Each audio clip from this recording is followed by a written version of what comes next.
What outcomes could we expect from Joe Biden's and Netanyahu's call? Annie, thank you for having me. I think this call between the Israeli Prime Minister Netanyahu and the U.S. President comes like 1 week after the Iranian attack or the Iranian retaliation against like Israel. After Iran also launched 180 or between 180 to 200 ballistic missiles into Israel, and most of those like were intercepted by the assistance, of course, of the U.S. And I believe two military bases in Israel reported minor damages. That's why Israel found itself in a position to retaliate. Why? Because Israel or the Prime Minister Benjamin Netanyahu wants to redefine the balance of power in the Middle East and also wants to capitalize on the perceived weakness of the Biden administration right now, putting the pressure on Israel or the Prime Minister to just retaliate and also to put or to confront the new U.S. administration and Iran on in its proxies with the de facto situation, putting pressure on all of these actors right now to listen to what Benjamin Netanyahu wants to do. And also this call right now, as you mentioned in the report, that comes like the first one in almost 2 months of like a situation of the growing tension and also obvious discontent between the two leaders, largely due to like the prime minister's stance on refusal of the repeated calls of the U.S. To ceasefire, so giving the impression that Israel is acting beyond the U.S. control right now. That's why we see like all of these reports, like according to the U.S. intelligence officials, saying that Israel or the U.S. has like limited influence or limited power over Israel.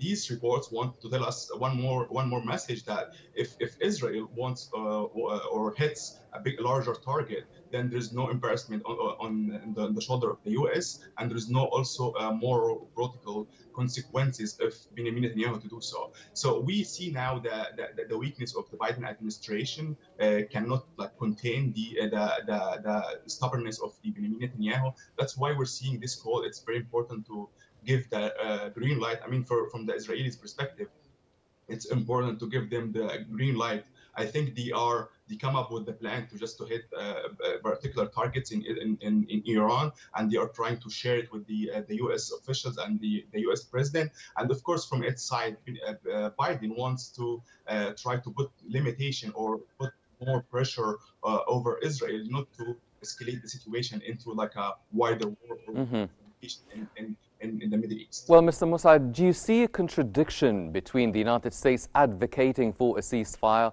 while approving arms deals to Israel, such as the recent fighter jet agreements? What should we read within these contradictions? I don't see it as a contradiction, because the U.S.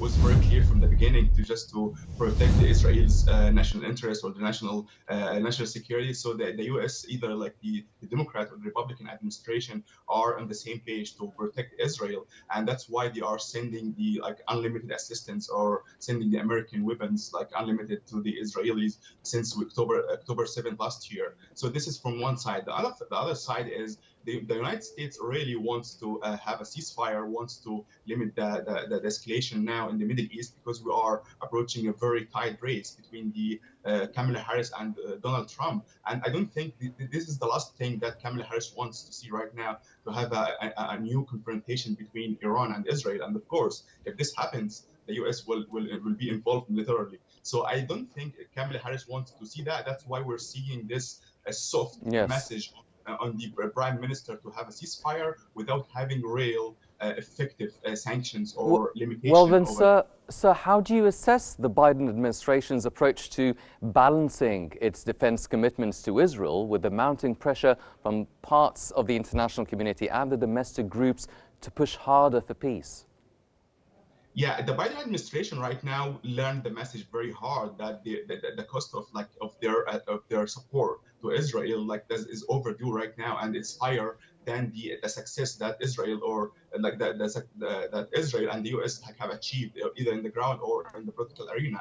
So I don't think the Biden administration really wants to provide more support to Israel. However, he has to provide that because, as you can see that from the recent book from the journalist Woodward, that he emphasized that Biden was very angry and he was using very bad words describing Benjamin Netanyahu because he was very stubborn and he acted like he is acting out of control of the U.S. and he acting beyond the U.S.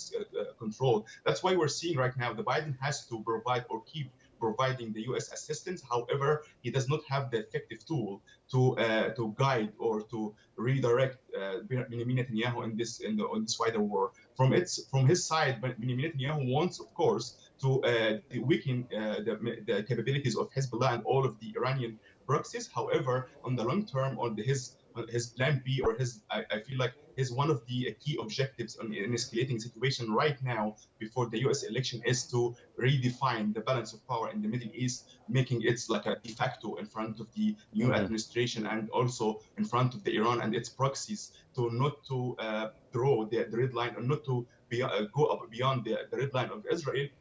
And of course, he is doing this every day. And for him, every day, this is very important to achieve this goal because he knows. Well, then, speaking of Iran, will the Biden administration pressure Israel to retaliate to Iran's attack or not? I'm sorry, I didn't hear that question. Well, speaking of Iran now, do you think the Biden administration will pressure Israel to retaliate for an attack against Iran or not at all?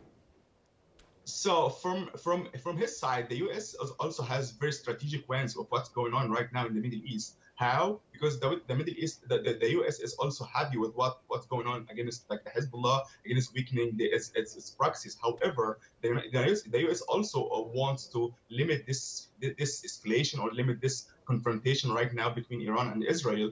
But I feel like the U.S. also was very angry and was very impressed about what's going on in the Middle East when Iran launched 180 or between 180 to 200 rockets into Israel. This is a hard message that Israel and the U.S. does not want to have because also Israel also want to restore its deterrence capabilities against Iran. And of course, the U.S. approves that. So I feel like the Iranian retaliation or the Iranian rockets last week delivered the message that Iran will not retaliate or will not stand with what was going on the Hezbollah and the Middle East. That's why the U.S. is like part of it or part of the administration wants to put pressure in Iran not to escalate or not to deliver a very hard message against Israel because what happened last week.